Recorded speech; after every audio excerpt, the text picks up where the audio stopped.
মধ্যপ্রাচ্যে ক্ষমতার জাল বিস্তৃত করতে যে অসংখ্য সামরিক ঘাঁটি ওয়াশিংটন তৈরি করেছে, এবার তাদের লক্ষ্য করেই আক্রমণ চালানোর হুঁশিয়ারি দিয়েছে তেহরান।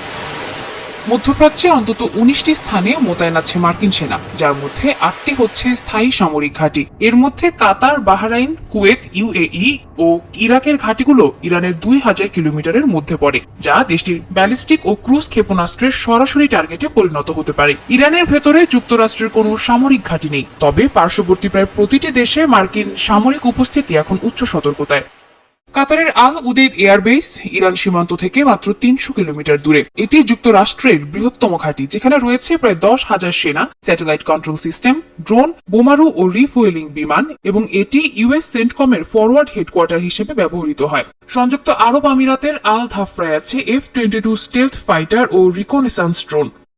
বাহরাইনের নেভাল সাপোর্ট অ্যাক্টিভিটি ঘাঁটি ইরান উপকূল থেকে মাত্র 200 কিলোমিটার দূরে। এই ঘাঁটিতে মোতায়েন আছে 3000 মার্কিন নৌসেনা ও কর্মী, যা মার্কিন ফিফথ ফ্লিটের সদর দফতর এবং উপসাগরীয় নৌ প্রতিরক্ষার প্রধান কেন্দ্র।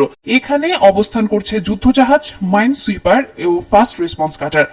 কুয়েতের ক্যাম্প আরিফজান ইরান সীমান্ত থেকে 120 কিলোমিটার দূরে এবং এটি মার্কিন সেনাবাহিনীর লজিস্টিক ও কমান্ড হাব। এই ঘাঁটিতে আছে মজুদ সরঞ্জাম, ট্যাঙ্ক, সাজোয়া যান ও যুদ্ধ পরিকল্পনা ইউনিট। পাশের আলী আল সালেম এয়ারবেস থেকে পরিচালিত হয় MQ-9 রিপার ড্রোন মিশন ও